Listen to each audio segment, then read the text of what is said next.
Prince Andrew left out of Sarah Ferguson's family tribute with new picture of Beatrice and Eugenie. Sarah Ferguson left Prince Andrew out of her special family tribute, which featured a new picture of Beatrice and Eugenie. The Duchess of York, who has 698,000 Instagram followers, posted 2 new photographs to mark Father's Day.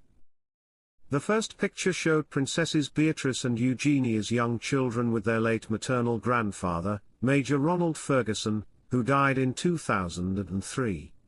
Sarah's second photograph was a solo shot of her late father when he was much younger. Welcome to Royal Pancakes. If you are new here, please don't forget to subscribe and click the notifications bell, so you don't miss any news about the British monarchy. The Duchess of York captioned the post, "Happy Father's Day, dearest dads." However, the Duke of York, Sarah's ex-husband, was not included in either of the pictures, despite him being the father of her 2 daughters. Sarah and Andrew's 10-year marriage ended in divorce in 1996, however the two have maintained a good friendship, with the Duchess even living at Royal Lodge, the Duke's home since 2003. During a promotional event for a children's book in 2013, Fergie was asked if she and Andrew would remarry. She said, "He's still my handsome prince, he'll always be my handsome prince. It's lovely that we are such a family, and the story has a happy ending all the time." Speaking in 2000 to Tatler, Andrew explained his unusual living situation with his ex-wife. He said, "We are not just doing it for the children. We are doing it for our own benefit too. I don't rule remarriage out and I certainly don't rule it in. If ever the opportunity arose, I do not know what I would do, as it is not in the plan." Sarah joined the royal family at St. Mary Magdalene Church for the traditional Christmas Day service on the Norfolk estate last year, the first time since 1991. In a post on Instagram on Boxing Day, the Duchess wrote that she was feeling grateful to be included in the festivities.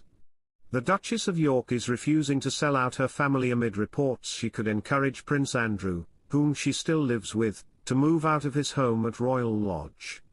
Prince Andrew currently lives in the sprawling £30 million property, but King Charles wants his brother to downsize and move into the much smaller Frogmore cottage, which requires less expensive upkeep.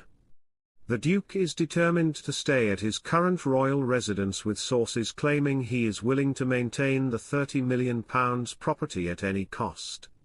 Prince Andrew receives handouts from his brother to live in and maintain the property, as well as fund his security detail, which began in 2019 after the Home Office stopped assigning police to protect the Duke of York once he stepped down from official duties.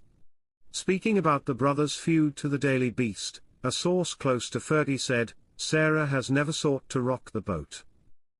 She has said very publicly that she is grateful to have been brought back into the family by the late Queen, and she is of course very grateful that has carried on under Charles. That's a different thing to selling out her family," the friend said. She is fiercely loyal to Andrew. Friends of the Duke of York have also spoken out in support of him, with one telling the outlet, "Andrew does not have a huge amount in his life anymore. The house is one of the few things keeping him going. The idea that he is going to throw that away along with his children's inheritance is just absurd. The place is perfectly well maintained, and the notion that Andrew is in dire financial straits is not remotely accurate. He still has the support of plenty of friends and has plenty of business interests."